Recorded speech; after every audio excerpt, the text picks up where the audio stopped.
Okay, welcome everyone who's going to be joining me here live with the Galactic Division breakdown for playoffs, or if you're be joining the VOD that's up. Thank you for checking it out. So, the Vantage League needs a little oomph.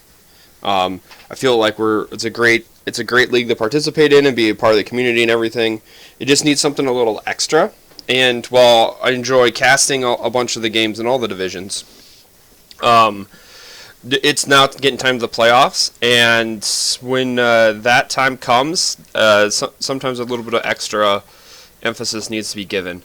So this is also a learning community in a way for everyone here to get better. And there's not a much better way than trying to take down the people at the top.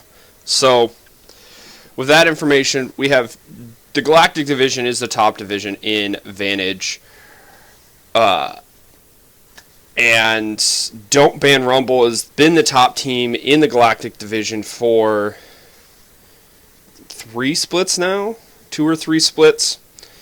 And they do a lot of stuff really well, and that's what keeps them up at the top. So by breaking down the Galactic Division here, hopefully we can figure out how one of these teams in the division can take out Don't Ban Rumble and create a really competitive, upper echelon tier in which the other tiers can follow in competitiveness and that type of stuff. So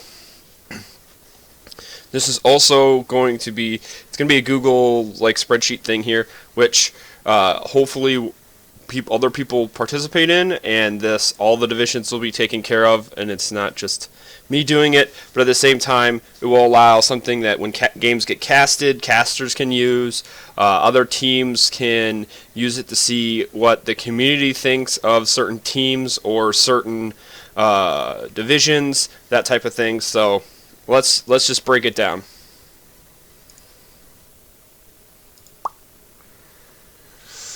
So we're going to start off in the Galactic Division. There are 4 teams. There's Making It Swain, Zyra, What's My Plants, Tussletown, and Don't Ban Rumble. Currently, it is August 5th. Not all of the matches for this week have been played, so some teams are going to have different statistics when breaking them down and get different numbers. We're going to start from the team currently in the bottom with 4 match losses.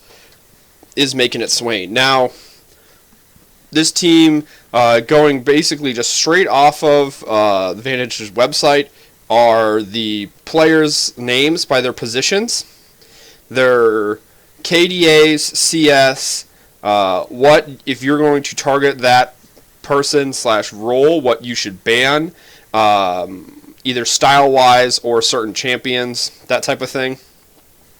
Everything in the next to that is what they've played in Vantage games only.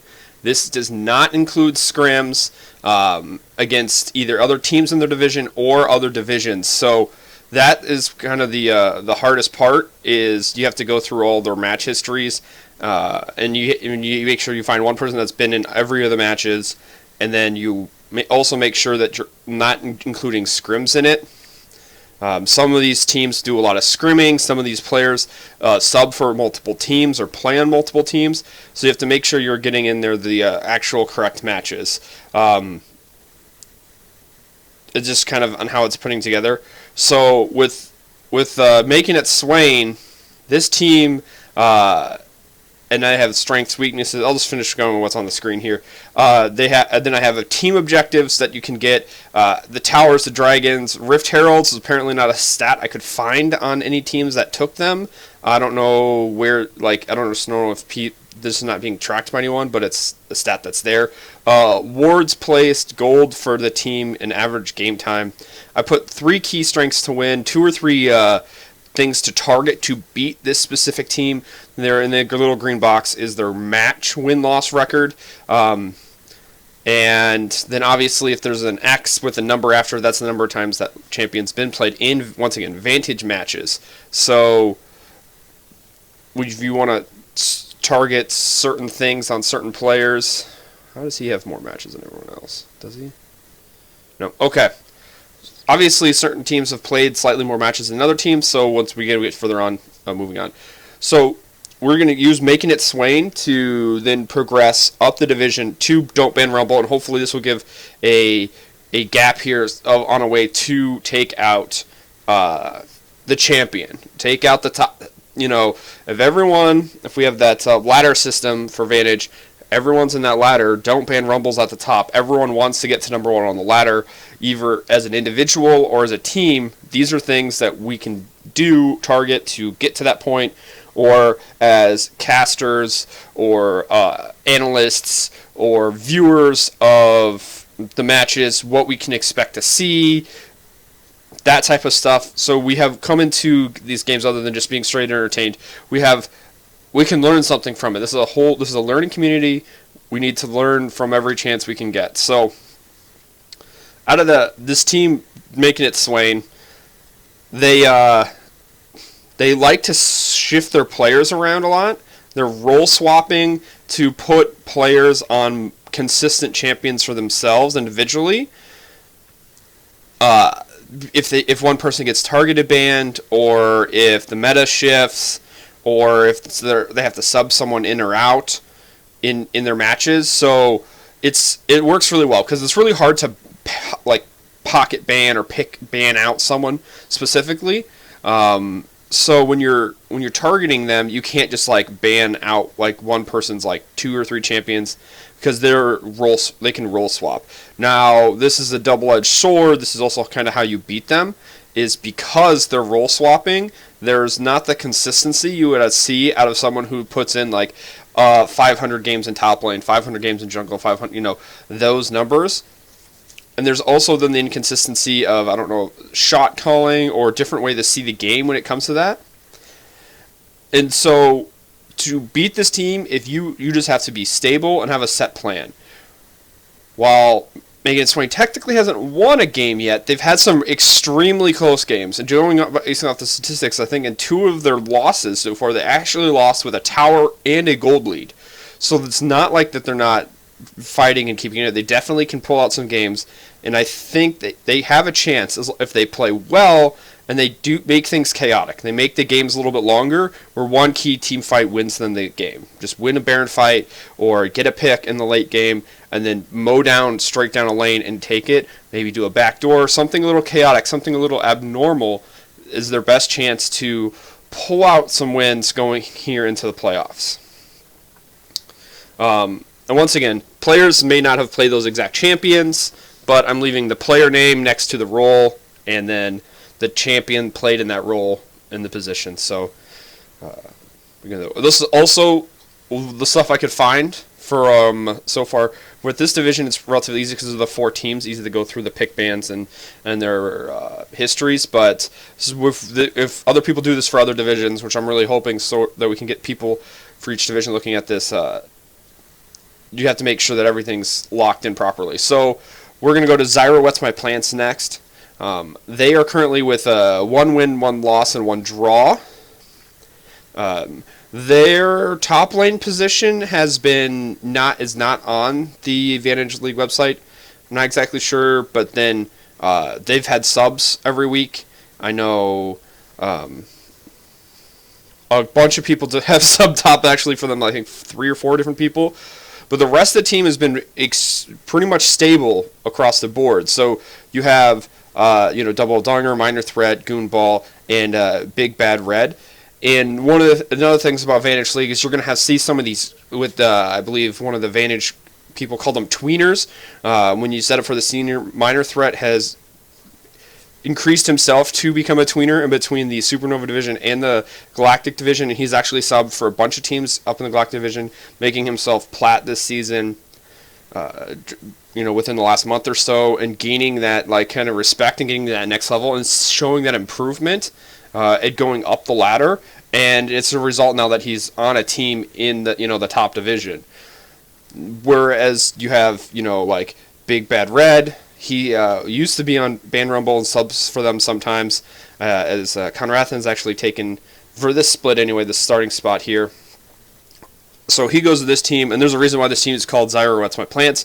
It's because he is a really strong Zyra player, and that's where, like, once again, you're targeting the Zyra, like, first ban against them, just get rid of it.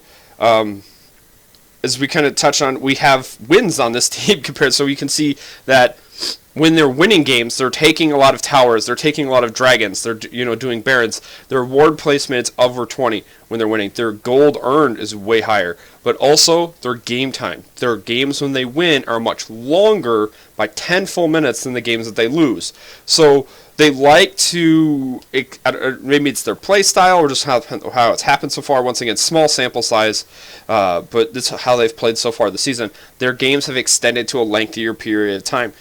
What is better in the late game? ADCs are better in the late game. So if they strengths to their wins, they're getting their bot lane ahead. This includes, Big Bear Red on a, there's Zyra games in there, obviously, but like a Morgana, a kind of the Sona there with the heal, but you have some hard CC that's with the Thresh.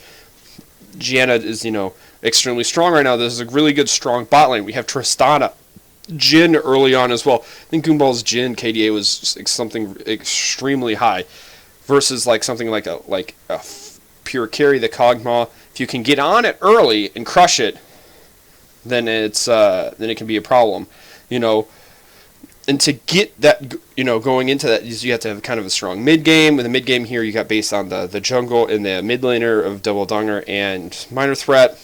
With the playmakers, the Sejuani, Gragas, tanky, heavy CC, the Kha'Zix Assassin, the Elise, excellent ganking. The Minor Threat plays the Talia and the Galio in the mid lane here, so you got some semi-globals that's kind of down there. But the rotation out of the top lane is kind of where you want either want to target them, either in pick bans or on how you want to play, because it's been kind of, I don't want to say a revolving door, but that's where it has been. And when you have one person that's sort of out of the loop or not under the same page, you can either target that person out or isolate that person away from the team, target them and beat them. But one of their strengths and their wins is getting in their teamwork in with the sub, or have played with them before, or matching kind of their style to make them work.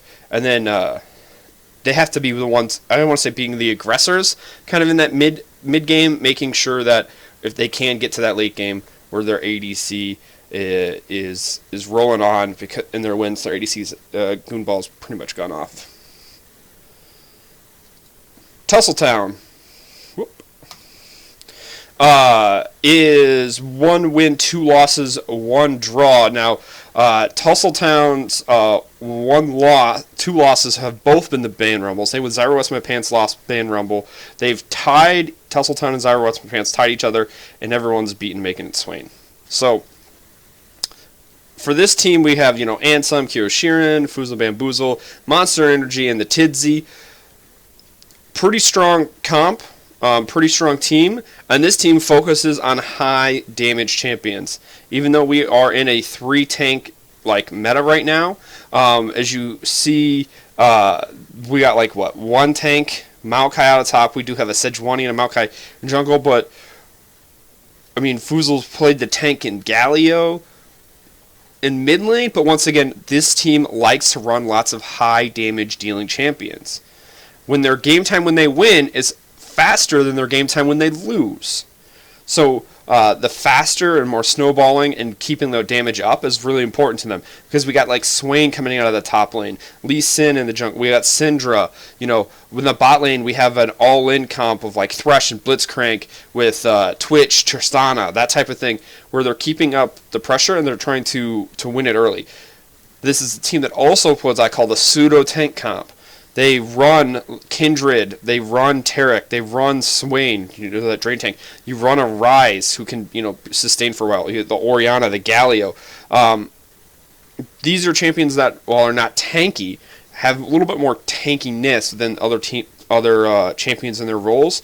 So sometimes the team fights last a little bit longer, and you have to be smart about your engages, especially when they run that Kindred Taric comp together, engaging into it, and then having one of their ults blown, and then trying to do the other one. Last night, CLG versus Dignitas in Game 3 ran into a Taric comp where Tarek ran off, and watching how the professional teams deal with Tarek in the ebb and flow or give and take of the engagement in the fights was really great to see. And if you're looking to beat Tussletown and they pull out that comp, this is something you're going to have to know to do. So you have to be disciplined. Your tanks must get ahead of their DPS. Don't die early on, because that then, obviously doesn't put you in here. But if your tanks can absorb some of that damage, you can start taking down their DPSs 1 or 2 at a time. You're going to be in a really good position. Also, the bands. Obviously it's all here. That's going to be in the link in the description for people that want to view it, so you can check it out there. So, the words place. This is the band rumble. I'm going to try and keep this under 20 minutes. So, band rumble.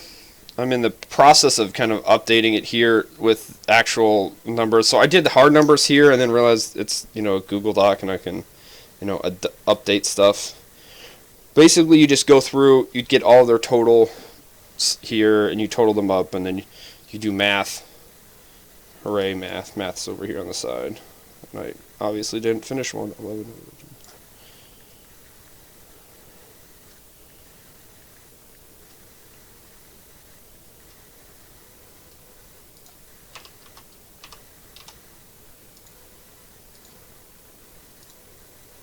What is that? That's a really weird font. Okay, this is the team that everyone wants to beat. They don't have a single game loss on the season. They don't have a single loss in a scrim. And they run extremely flexible things. And I think part of the thing, one of the ways to beat Band Rumble is you're going to have to target out someone. You're going to have to either target out, when I say someone, I mean a pair. You're either going to have to really crush the bot lane of Rixie Conradin, or you're going to have to try and crush the mid-duo combo of Mayor Huevos and Gelati. And right now, I would lean towards keeping down Mayor Huevos and Gelati. Keep their jungler, really have a really strong, go in, kill off the mid laner early, and then get in jungle wards. Keep the jungler out of the position of being able to help his teammates. This means if you do this, though, you may end up putting your top laner up on an island against Tuba, who, at the last time I checked, was the currently highest ranked player in Vantage. So this is where some teams have some issues, is when they have, the best player solo queue-wise statistically in the league, they're going up against him. They're going to try and focus either that player or try and play around him. And I think to beat Band Rumble, you just have to let Tuba get what Tuba gets. It's kind of like the in basketball, the 5v5. This is before LeBron went to super teams. Let LeBron get what LeBron got when he went up against the Celtics, and they would let LeBron get 40 to 50 points in playoff games, but the rest of the team would get 30.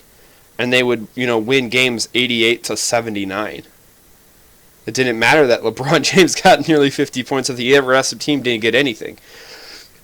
You have to keep them down. You can't ban out Tuba's champion pool. There's a reason why they call it Don't Ban Rumble, because the Rumble there. And Mayor Huevos plays a really flexible style, but mostly tanks with a surprise, a little bit of carry. Gelati's got the weird Zillion Karthus Corky thing going on, but he's also been subbed out a few times. That's where you got those Orianna Talia games. Rixie has been the most stable, consistent person on this team. Of all of their matches. You see Conradin, but Conradin, he's played Nami 4 times and stuck with Rixie. Good positioning, gets support of his teammates like Nami, the Maokai, Zillion ults.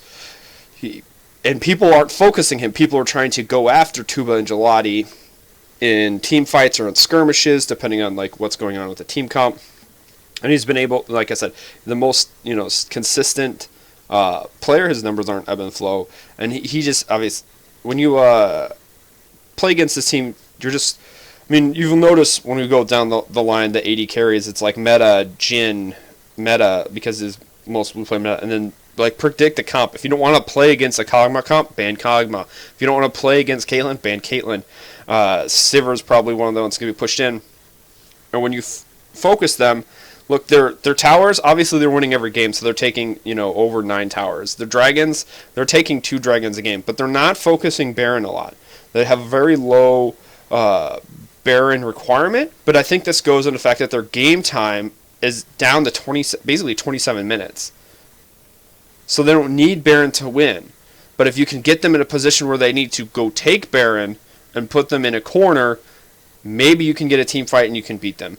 If you specifically focus, like I said, a lane in the jungle, if you take over the central portion of the map and split off the strength of Tuba and the consistency of the bot lane by just dividing the team in half that way and controlling mid lane, controlling the mid section of the jungle, you have a chance where you can then bleed that over to the objectives of Rift Herald, Baron, and Dragons. And if you start sacking those, controlling the mid lane and controlling the towers there, and just have something stable enough at the end to prevent the hardcore Tuba split push on like a Jax long enough, you have a chance to beat them. You have to get an early game lead, as I talk about controlling the mid lane, controlling the early jungle in the section, and you have to get objectives. You have to get towers. You have to get... I think this team, perfect towered in 4 of their wins, which is, half the wins on their season. The enemy team didn't get a single tower. And you have to, this is why, Tussletown has a good chance. Why Zyra... Zyra What's My Plants has a good chance if they get an Elise jungle along with, let's say, an Orianna, and they get a couple of ganks off onto the Karthus, an immobile Karthus mid lane, and kill him a couple of times, and you use that to bleed pressure over into the jungle, so now Merihuevos is having a hard time getting his camps, and then can't be effective in the lanes, and your top laner is just consistent and not dying and just, gouging blood to Tuba, and your bot lane is consistent with their bot lane, you have a really good chance going into the mid game. You start taking objectives. Once you get the objectives, you then can proceed to take down Don't Ban Rumble. It's really hard to beat this team, and this goes to their strengths to win, so I'll probably end this here. Is their laning phase into their team play. You notice that 27 minutes is their game time, and their gold earned and their wins is actually pretty low because they take that laning phase. They seem to have the longest laning phase in their games, going to the 15, 16, 17 minute mark, and then as soon as they hit that that switch, either a skirmish or a team fight, they just crank it all the way up, and they just start mowing down towers and mowing through objectives and going straight for the kill. Because they're increased the pace of the game on a switch so rapidly, the other teams are have a hard time,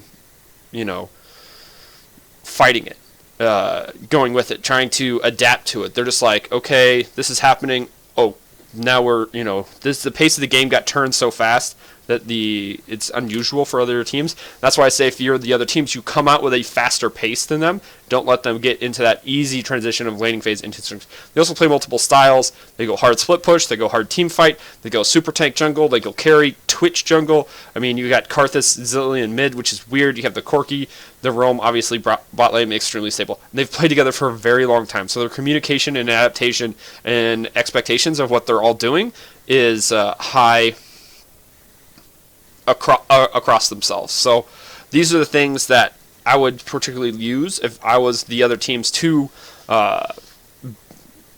beat Rumble here. So in the playoffs, Zyra What's My Plans versus Tussletown is going to be the first match in the series.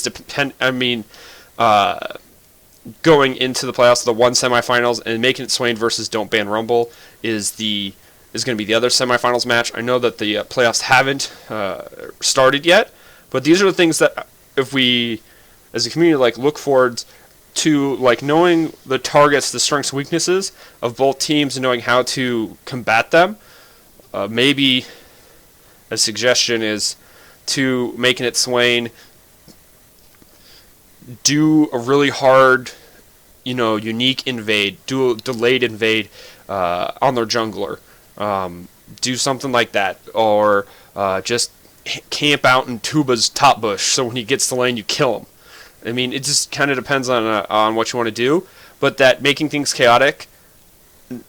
The problem is the objective of the win for making it Swain and making games longer might not be the best idea against Don't Ban Rumble because of the synergy that they have. So lean way more onto the making things chaotic for them. So I'm going to leave the Google Doc app in the description in the video on the YouTubes, so people can come in here and look at it.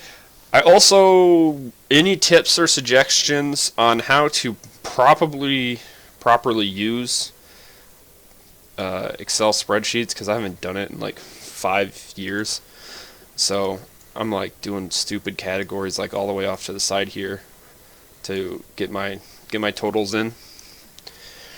Would be greatly appreciated. And this is something that once we carry over, I want to see for the other divisions as well, not just the Galactic Division. Galactic Division was the easiest one to do for the community because all four teams are making the playoffs.